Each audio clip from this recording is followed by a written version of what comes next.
और आ रही है वो अपने दर्शकों को बता दें। चीन के हमले की आशंका के बीच ताइवान ने कमर कस ली है। पेंगू द्वीपों को बनाया जा रहा है फ्रंटलाइन डिफेंस हब। चीनी हमले की सूरत में पहला निशाना बनने का खतरा है। मिसाइल, ड्रोन और भारी हथियारों की तैनाती की गई है।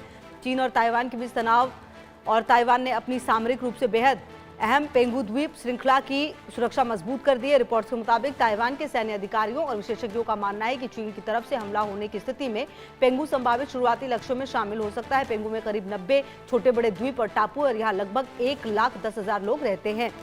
यूके देवनाथ सर, ये जो चीन के हमले की आशंका है, इस बीच ताइवान और यहाँ का ये जो पेंगू द्वीप जिसका जिक्र किया जा रहा है, ये कितना महत्वपूर्ण हो जाता है और ताइवान को और क्या कदम है जो उसको अब उठा लेने चाहिए, क्योंकि चीन, उसकी विस्तारवादी नीति, उससे दुनिया वाकिफ है कि वो कभी भी इस तरह के हमले कर सकता है। हाँ खुशबू, देखो जहां तक चीन की बात है, वो ताइवान को हमेशा अपना ही हिस्सा मानता रहा है। चीन दावा करता है कि ताइवान जो है उसका एक बिगड़ेल क्षेत्र है, जो कि अमेरिका के प्रभाव में पड़कर चीन से टूटकर अलग हो गया है। अभी चीन और ताइवान के बीच में स्ट्रेट ऑफ ताइवान है, जो कि करीबन 140-145 किलोमीटर चौड़ा है। और चीन अक्सर वहां पे अपनी नेवल और एयर एक्सरसाइज करता रहता है, जिसके दौरान वो दिखाता है कि अगर जरूरत पड़ी तो चीन की नेवी के 8 या 15 शिप्स जो हैं ताइवान को चारों तरफ से घेर लेंगे।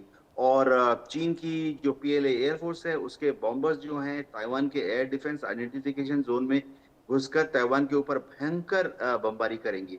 इस दौरान अभी जैसे 6 महीने पहले ही चीन ने एक्सरसाइज किया, चीन का ये आकलन है कि 40 से 100 मेरीन कमांडो से लेस एम्फीबियस असॉल्ट शिप जो हैं वो चीन के मेन लैंड से ताइवान के कोस्टल एरियाज में लैंड करेंगी। तो अभी जो एक्सरसाइज हुई है, जो फिक्शन हो रही है, चीन को लगता है कि अगर बीच में एक स्टेपिंग स्टोन मिल जाए, यानी पेंगू आइलैंड जो है वह एक बेस बन जाएगा चीन को अपनी फोर्सेस को ताइवान की तरफ लॉन्च करने के लिए।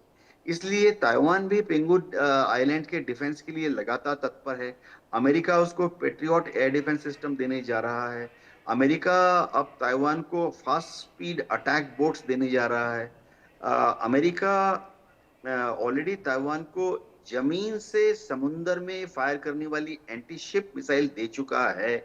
तो अमेरिका उम्मीद करता है कि इस तरह के अस्त्र शस्त्र की मदद से ताइवान की जो फौज है वो चीन के हमले को करीबन 48 घंटा रोक पाएगी, जिसमें पेंगू आइलैंड्स पर चीन का दबदबा ना हो, ये एक इम्पोर्टेंट कड़ी होगी।